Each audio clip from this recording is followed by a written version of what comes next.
Hi friends, welcome to my channel.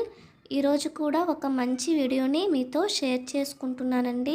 చాలా useful video అండి, చివరి వరకు చూడండి. ఇక్కడ నేను ధూప్ స్టిక్స్ని ఇంట్లోనే ఎలా తయారు చేసుకోవాలో మీతో షేర్ చేసుకుంటున్నాను.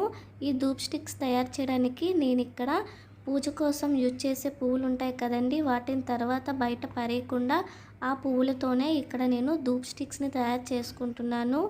అలాగే ఈ ధూప్ స్టిక్స్ అనేవి మంచి సువాసన కూడా వస్తాయి, అలాగే ఎక్కువ పొగ కూడా వస్తుందండి. ఒకసారి ట్రై చేయండి. ఇక్కడ నేను ఫ్లవర్స్ ఉంటాయి కదండి, బంతి పువ్వుల్ని తీసుకొని వాటిని ఇలా ఎండలో పెట్టుకున్నానండి. కొద్దిగా ఇలా ఎండలో పెట్టుకున్న తర్వాత వీటిని మనం ఇలా మిక్సీ జార్లోకి వేసుకోవాలి. ఇక్కడ నేను బంతి పూలు తీసుకున్నానండి. మీరు ఏ ఫ్లవర్స్ అయినా తీసుకోవచ్చు, గులాబీ లేదా చామంతి, మందారం పూలు ఏవైనా తీసుకోవచ్చు, అది మీ ఇష్టం. తర్వాత ఇక్కడ ఇలా మనం ఇలా మిక్సీ చేసుకోవాలండి. కొద్దిగా పౌడర్ లాగా అయితే సరిపోతుంది. ఇప్పుడు ఓపెన్ చేసి చూపిస్తున్నాను చూడండి. వీడియోలో చూపించినట్టు మనకి ఇలా పౌడర్లా అయిపోవాలి. ఇప్పుడు ఈ పౌడర్లోకే నేను 2 స్పూన్ల వరకు గుగ్గులం ఉంటుంది కదండి, గుగ్గులన్నీ వేసుకున్నాను. ఇక్కడ మనకి పువ్వులు అనేవి ఎంత పౌడర్ వస్తుందో మిక్సీ చేస్తే అంతే మనము ఇక్కడ గుగ్గిలం పౌడర్ వేసుకుంటే బాగుంటుందండి. అలాగే కొద్దిగా కర్పూరం బిళ్ళలు వేసుకున్నాను, ఒక 10-15 వేసుకుంటే సరిపోతుంది. అలాగే మంచి వాసన రావటం కోసం ఒక 2 స్పూన్ల వరకు గంధాన్ని వేసుకుంటున్నానండి. అలాగే ఇక్కడ నేను పచ్చకర్పూరం వేసుకుంటున్నాను. అలాగే మంచి సువాసన రావడం కోసం నేను ఇక్కడ జవ్వాది ఉంటుంది కదండి, జవ్వాదిని వేసుకుంటున్నాను. ఇప్పుడు వేసుకొని దీన్ని మనం మిక్సీ చేసుకోవాలండి బాగా. ఇవన్నీ కూడా బాగా మిక్సీ అయిపోవాలి. మనం ఫైన్ పౌడర్ లాగా దీన్ని చేసుకోవాలండి. ఇక్కడ మనము గంధం, అలాగే పచ్చకర్పూరం, ఇంకా జవ్వాది యూజ్ చేయటం వల్ల మనకు ఈ ధూప్ స్టిక్ అనేవి కాలినంత సేపు కూడా మంచి స్మెల్ వస్తుందండి. ఇక్కడ మీరు మిక్సీ వేసేటప్పటికే మీకు మంచి సువాసన అనేది వస్తుందండి.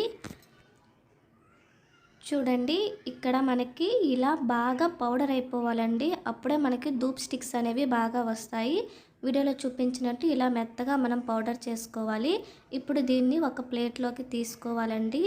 ఇప్పుడు మీరు తయారు చేస్తున్నప్పటికనండి నిజంగా చాలా అంటే చాలా మంచి స్మెల్ అనేది వస్తుందండి. తర్వాత ఇందులోన నేను ఇంకా మంచి స్మెల్ రావటం కోసం 1 స్పూన్ వరకు నెయ్యిని వేసుకుంటున్నాను. వేసి ఇప్పుడు మనం దీన్ని బాగా కలుపుకోవాలండి.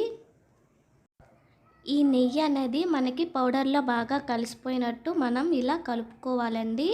తర్వాత ఇందులోకి మనం ఇప్పుడు కొద్దిగా వాటర్ని వేస్తూ మనం దీన్ని ఒక ముద్దలా తయారు చేసుకోవాలండి.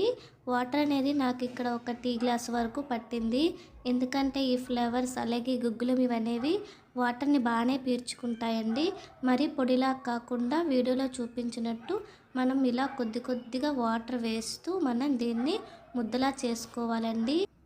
వాటర్ అనేది కొద్దిగా చూస్తూ వేసుకోండి. ఎక్కువ వేసుకుంటే మనకి ముద్ద అనేది పల్చగా అయిపోతుంది. ఇలా వాటర్ అనేది వేసుకోవాలి. చూడండి, వీడియోలో చూపించినట్టు ఇలా ముద్దలా మనం చేసుకోవాలి. ఇప్పుడు వీడియోలో చూపించినట్టు ఇలా చిన్న బాల్స్లా చేసుకొని ఇలా మనం కోన్స్లా తయారు చేసుకోవాలండి.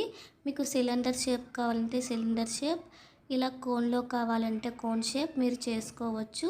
కానీ ఇక్కడ కోన్ షేప్ అనేది చేసుకోవడం చాలా ఈజీ అండి. అలాగే మనం కాల్చుకోవడానికి కూడా చాలా ఈజీగా ఉంటుంది.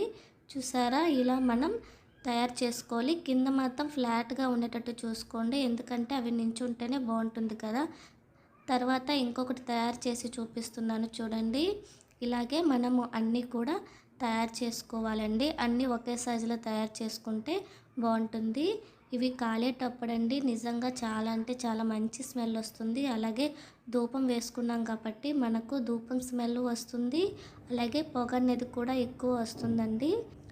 ఇలా అన్ని ధూప్ స్టిక్స్ని మనం రెడీ చేసుకోవాలండి. వీటిని మనం ఒక 2-3 రోజుల పాటు మంచి ఎండలో ఎండబెట్టుకోవాలి.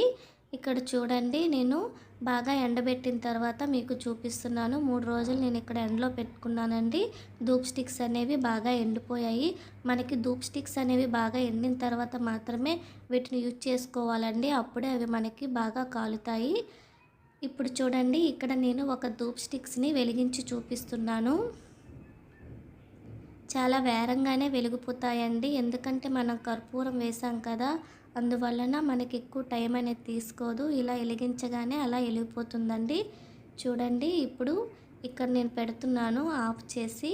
చూసారా ఎంత పొగ అనేది వస్తుంది. అలాగే మంచి వాసన అండి. చాలా అంటే చాలా మంచి వాసన వస్తుంది. ఎందుకంటే మనం గంధం, కర్పూరం అలాగే మెయిన్ జవ్వాది పౌడర్‌ని వేసాం కదా! అందువల్ల మంచి సువాసన అనేది వస్తుందండి.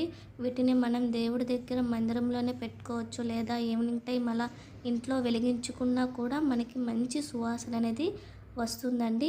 ఒకసారి మీరు కూడా ట్రై చేయండి. నా వీడియోస్ నచ్చితే నా వీడియోస్‌ని లైక్ చేసి నా ఛానల్‌ని సబ్స్క్రైబ్ చేసుకోండి. Thanks for watching.